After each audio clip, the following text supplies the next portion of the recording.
What's up, guys? Ben here, bringing you another video today. The Minor One tournament has completed. Shout out to Atlanta FaZe for winning the tournament over the Carolina Royal Ravens 3-1 in the grand final. I haven't done a tier list in a while, and you know it's Monday, so it's about that time. I'm gonna go ahead. The tier list that I'm going to pull up in this video is from like weeks and weeks ago, so I think there'll be a decent amount of movement, and we got some big questions to answer on here. So let's take a look at the tier list. Let you know where guys and teams rank, things they got to work on. Let's dive in. All right, so this is a tier list from the last video I did solo. I did another tier list on scrap time, but I wanted to use my solo tier list and not the scrap time one. If you are new here, here's how I do my tier list. I don't do the letter thing. We do it this way. We usually do 4 or 5 categories, and I'm gonna break it down to you like this. Sunday regulars are your top 3, top 4 teams. It kind of depends on what that like S plus tier kind of looks like. Fighting for Sundays is sort of the next set of teams. I think right now there might be a number of teams I'm going to move, or one team at least I think I'm going to move up to this tier. I think it's going to be like the rest of the top 6. Mid-pack is a bunch of teams that are going to be able to beat each other in kind of the race to try and qualify for the last couple of champ spots. And then missing pieces are teams I think are basically probably due for roster change likely after the major. All right, so let's start with the bottom. Vegas Falcons. They only had one match this week. They had a tough draw in this bracket, and they had to play OpTic Texas. And the Falcons team with Wixel and Doom. The two guys didn't have their best performance coming in. Probably a little bit nervous having to play OpTic, but I think the Falcons could have won that first map. They had an insane map from Xnit. He dropped 52 kills in that first map. Vegas is just looking to just find a way to win like a hard point and build something in this series, but the major ones are right off, waiting for kicks to come back. They're rock bottom in the standing. Not much really to talk about there. Their next upcoming matches, they have OpTic in that rematch in Vancouver this weekend, and then LAG. Possible with LAG on the schedule, they can win one, but I don't know. Next up, we have LAG, and we said, and I said before the season, I was like, this LAG team, they could be good, but I think online is going to be a problem for them. I'm very concerned about the slaying on this. The funny thing is like they lost in the first round of this tournament to Minnesota in a game 5. Unfortunately, this game 5 wasn't that close. A lot of their game 5s and a couple of game 5s have gone to like round 10, round 11, but this one they got kind of curb stomped by Minnesota last map. I just think with LAG, I think in order to fix this situation, which is not going to really happen until after this major, Preston Priest has got to play better, but I also don't think that Caesar Skies is playing that good right now. And I really think if you're LAG and you get an opportunity to maybe pair Linz and Kismet with 2 cracked young players or 2 really talented up-and-coming players, I think this is a 2-person change situation in LAG if things don't improve. They're winless right now. They can battle in these series, but I just don't think they can slay enough to really find a way to win these 3-0 or 3-1. You see here the remaining schedule: Cloud9, Toronto, and Vegas. Like, it's really tough for these guys. I honestly believe there's a role where they get maximum 10 points during the stage, which would be an absolute disaster for this team. I just, at this moment, I got to put them in the category of teams that's not going to qualify for champs unless they make a roster change. Unfortunately, I got to move another team down to missing pieces, and that is the Vancouver Surge. I think I'll put them above LAG in Vegas, but they got waxed by Cloud9 on Friday. Bad. There's another team like LAG just on paper going into the season. I was concerned about the slaying. Assumed Abuza would play better. He has not.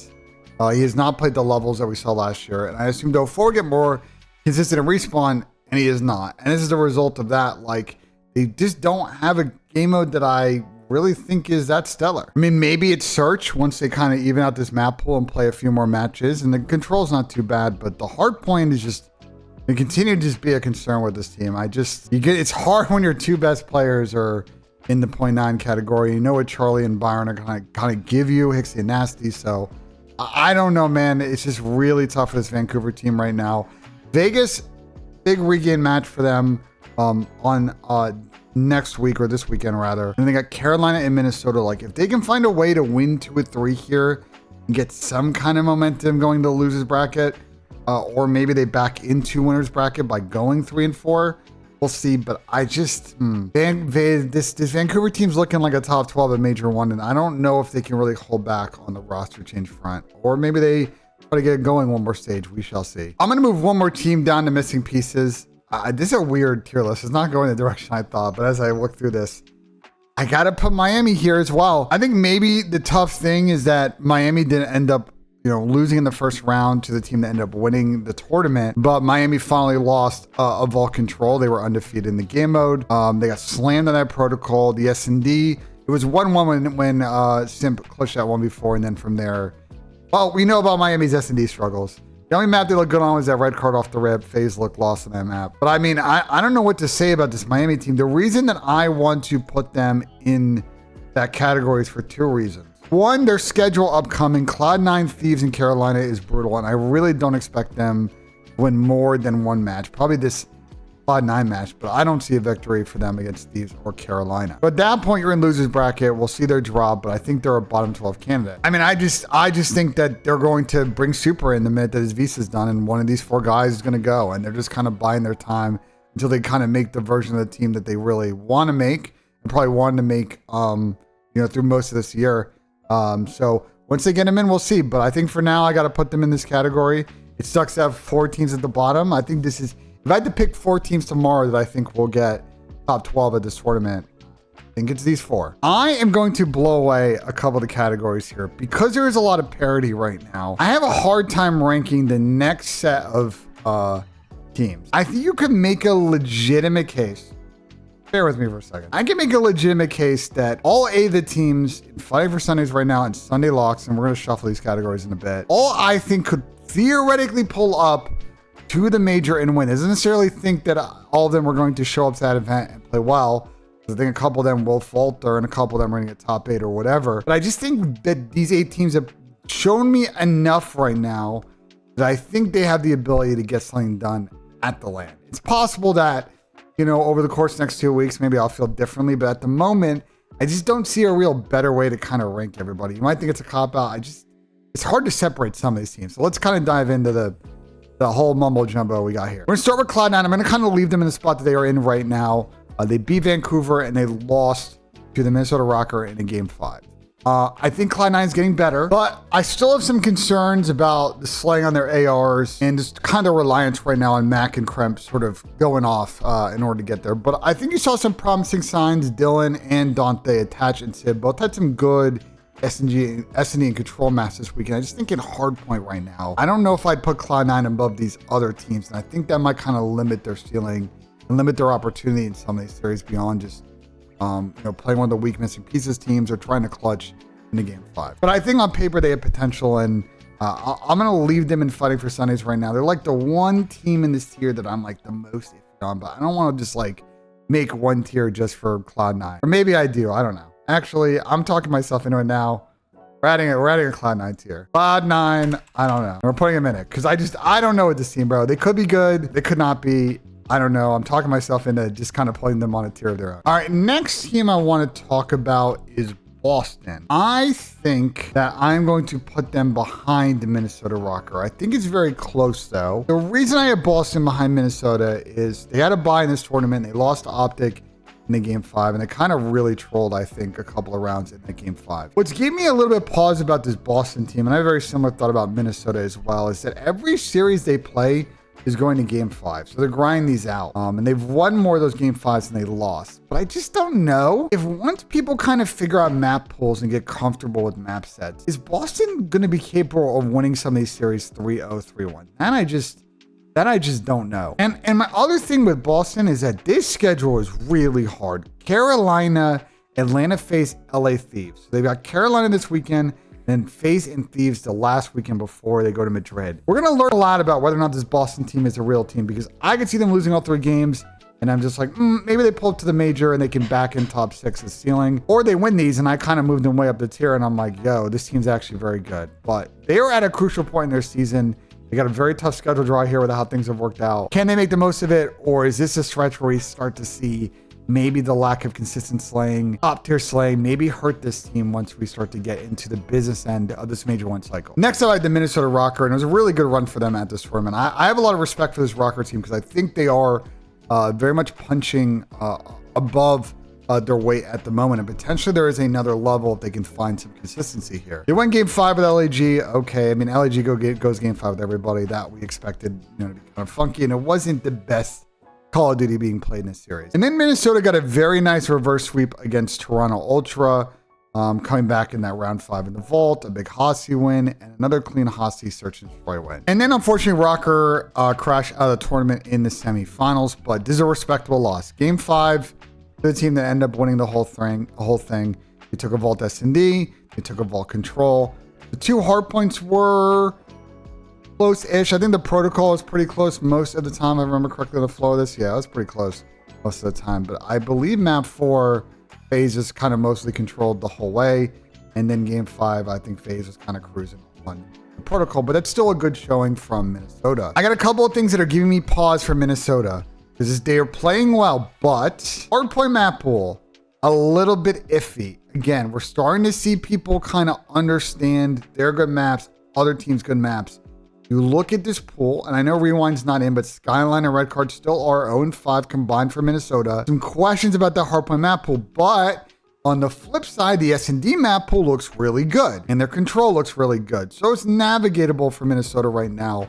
But if their control form or their S&D form falls off, they could be in a lot of trouble. The other problem is that they have a very difficult weekend coming up. Toronto, who is going to want to slam these guys after losing to them this past weekend, you get an instant rematch there, and then Atlanta face another rematch.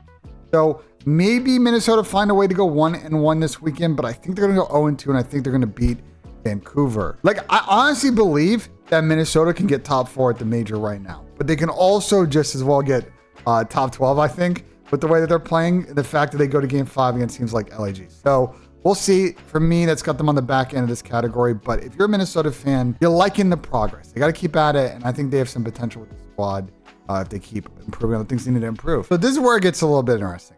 I am going to move FaZe here for now. What do I want to do about these next 5 teams? Because Carolina and FaZe were just in your final, and Carolina are still playing really good COD. FaZe as well. Toronto lost. Thieves lost. OpTic lost at certain points throughout the weekend. I think what I'm going to do for at least this tier list is I'm going to move FaZe and I'm going to move Carolina up here, which is going to be very funky. I don't like putting 5 teams up here, but we are running into a little bit of like a, I don't know how to deal with the 5 teams up here situation. So they're all in kind of weird different spots, but they're all just as good that I can all see them winning the event. So I'm going to rename these from Sunday Locks to event winners.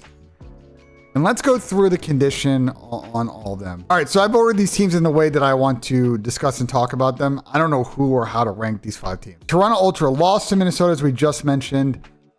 Should have won that series. They trolled that map 3 really bad with the crews that they never used. And they gave Minnesota life in the series. And we've seen Minnesota, when they get life in a series, they take advantage. They force the game 5. In this case, they clutched up against Toronto, handing Ultra their first loss of the season. So I think, listen, it's just one series for Toronto. Kind of disappointed to be one and done this weekend. I think they're still a good team. They didn't get a great one-day showing from Kleenex and from Thieves on the back end of that series, but I think they can take the right lessons away from this one. They have a fun schedule coming up. Minnesota and LAG this weekend, OpTic next weekend. So let's see what they can do, but I expect Toronto to factor in to the championship contenders for the Madrid event that they're parent company is hosting. All right, next up we have Carolina, and a very good runners-up performance from the Carolina Royal Ravens.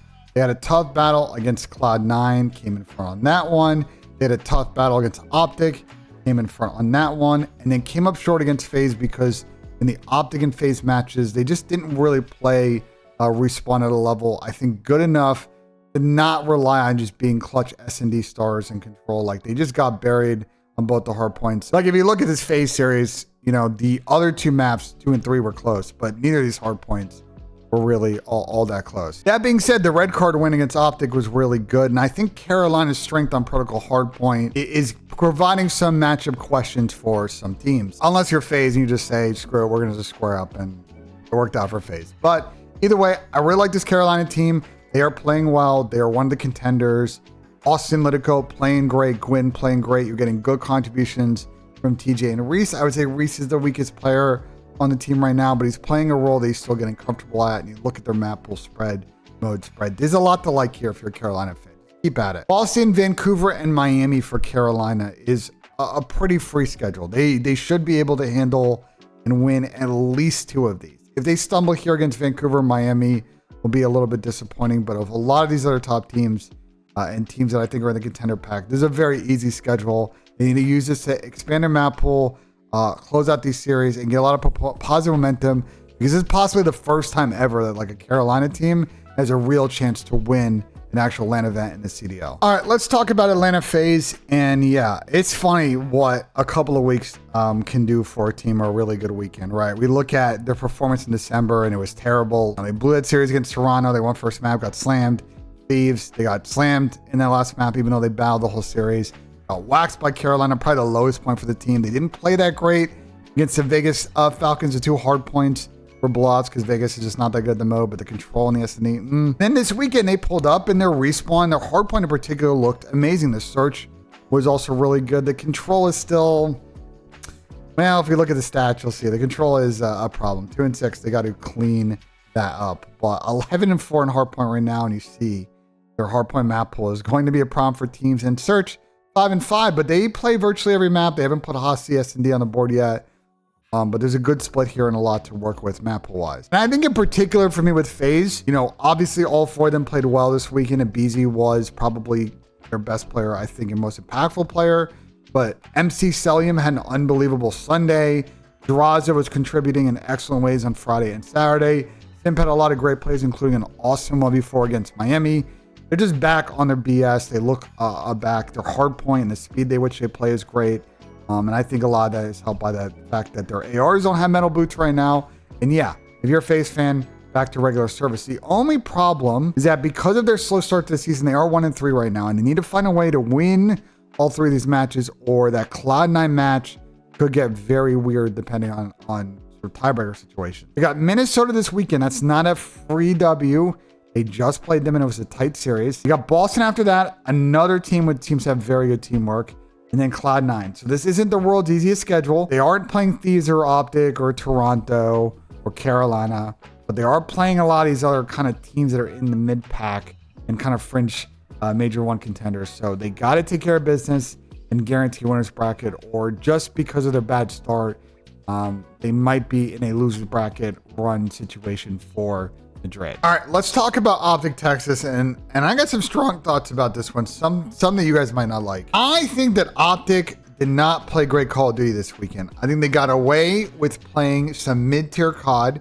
The Vegas series they won purely on the fact that Vegas is just, you know, they are what they are. Boston, if we click through here, this is a banger the whole way, and every map other than the 3-0 Boston Smoke Show against OpTic was like pretty close. And I really think that you could argue that Boston really, in another world, could have very much have won this series and knocked OpTic out on Saturday. And then the Carolina series, you know, it started out well for OpTic. They Kentucky fried Carolina on that skyline. But the Hossie S&D, I think Carolina just adjusted better than them in search. Ball control was a pretty clinical win out of OpTic. They look fantastic on ball control. The red card hard point was weird, and I think OpTic kind of scammed a couple of P2 to P3 rotations that ended up being, I think, the real difference in the game. The only way, and I think the only reason that this one got close, was that the P1s and the P5s were so mixy, and then OpTic got a lot of like insta P4 breaks, or P4 breaks like 15 seconds in. Outside of that, I don't think OpTic played their weakest map pull here like all that well. And then the protocol S&D, I think Carolina just again adjusted better than them, OpTic and S&D. And I just think, like, if you're OpTic and you're gonna talk all this crap and talk all this smack, like, at least back it up and show that you're the best team in the game. And I'll be honest, I think they were very lucky that they made it to the semifinals in this tournament, because I think that Boston series really should have been an L. But I think if you're an OpTic fan, I wouldn't panic too much. They look great in control. I don't have much concerns about that, other than maybe their protocol. We want to see more from their protocol, and no one's really played Hossie. Like, our team's just maybe going to take an opportunity to ban Volt against OpTic and try them on protocol. We'll see. The S&D map pool is pretty good, although I think OpTic, as good as their search has been, I just always with this OpTic team as constructed, when they play teams that I think are really good at mid-map adjustments in S&D, like your phases, your Carolinas, it's always going to be, I think, a tough spot for OpTic. They're a plan A search team, and I think when plan A doesn't go well, and although they won like 7, 8 in a row, I still think that that's a little bit of a weakness in the game. And the hardpoint front is interesting. I think this hardpoint map pool is in a pretty good spot. I think their skyline looks incredible. Their vault is really good. The protocol is pretty good, although they did not want to play Carolina on that, because I think they lose that map to Carolina a lot in scrims. The red card hardpoint is a huge problem. The Hossie, they've looked great on in scrims and just lost it this weekend. I think their Hossie is probably really good. I think you just look at the set and it's just improve red card, and I think you're going to have a very good look at it. So I think OpTic is still, to me, a team I'm very confident in, but wasn't a fantastic showing for them this weekend. And they have a pretty fun schedule here. I think if you're an OpTic fan, this is the kind of test you want. You're going to play Vegas in that rematch. Maybe Vegas, now that they're playing them again, and kind of, give them a true battle. And then you got Thieves and Toronto are not going to be easy outs. So if you're OpTic, gotta try to find a way to at least split those 1-1. But if they go, beat Vegas and go 0-2, we're gonna have a weird conversation about OpTic. But I think they're in a good spot. My guess they go 2-1 over this. They drop one of the series, and they look good going into the major, and will factor very much into the winners bracket championship equation. Also, I think people should respect on Dashy's name. Dashy might be playing at a MVP level play, but I think we'll circle back on the MVP conversation after Madrid. All right, the last team we're going to talk about is LA Thieves. And, they were one of the last teams to come back and practice. And so going into this weekend, I sort of knew that maybe this wasn't going to be sort of the best one for them. They were already playing kind of iffy COD before the break. They were winning, but they weren't winning clean. And FaZe, I think, just really kind of got the best of them off the rip of this series. And it took Thieves a while to kind of settle in. And that skyline, I think, was pretty close most of the way, as you can see here. FaZe just kind of pulled away on that last rotation, was able to close it out. I think these two teams are just going to kind of battle like this all year. I just think for Thieves, in retrospect, FaZe are very good at Protocol Hardpoint. That was the map they seemed to be confident and picked it a lot going into break. And I think Thieves not getting good practice, and in this series getting rid of Hostie Hardpoint, I guess because they were not super comfortable on it, having not played it a lot, because they were laid back to scrim, I think maybe didn't set them up that great for this series. If you are a Thieves fan, this is the kind of loss that you want. I know, look, you're saying, Ben, you're crazy. You want to win everything. These guys, and any good team, needs a reality check. And I think this is a good reality check weekend with Thieves guys, and nothing comes easy. People have caught up to them. They're a nasty team. They got a lot of playmaking potential. But as a squad, they got to keep at it, keep working, because these guys should be a real factor for Major 1 on paper. But if we've learned anything from this year, your Boston, your Minnesotas, your Torontos, Carolina, FaZe, and OpTic, they're all factoring in this equation. It's not free for Thieves just because they played really good the first 4 or 5 weeks of the season. Now, they got that nice match against OpTic on Sunday that I'm excited to watch. Miami and Boston. So I'm not worried about Thieves going on a little bit of a slide here. Maybe they lose to OpTic and beat Miami, Boston. Oh well.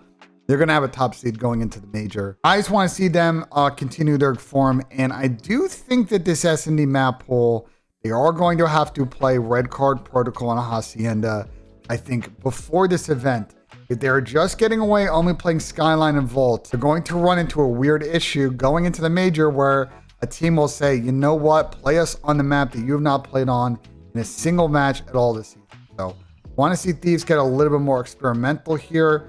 Some of these matches, probably the ones after OpTic, and really give people some pause on their scouting report and their prep work going into major. So yeah, that's my thoughts on this tier list. I think there's 4 bottom teams are pretty clear right now. Vegas, LAG, Vancouver, and Miami. I feel pretty good about that. I think Miami's sort of the odd one in it, because I think Miami's still decent, maybe, possibly, but I think that's more of the super situation. Cloud9, I have no idea what to do with this team.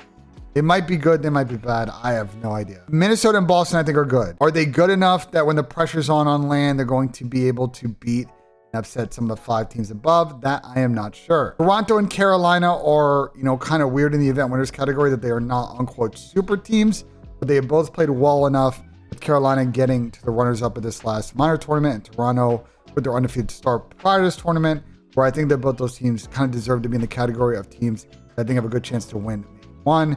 And Thieves, OpTic, and FaZe super teams, all kind of have been in that conversation all season, other than the slump for FaZe, but it looks like they are back at this point. Yeah, I feel pretty good about this tier list at the moment. I think we'll probably start to really kick some of these 5 teams down a category over the course of the next 2 weeks. But for now, after this tournament, it seems like there's a lot of parity in the league. I need to respect it with my tier list. So let me know in the comments what you guys think of the video. Like if you enjoyed, subscribe for more. And as always, guys, we will see you on the next one.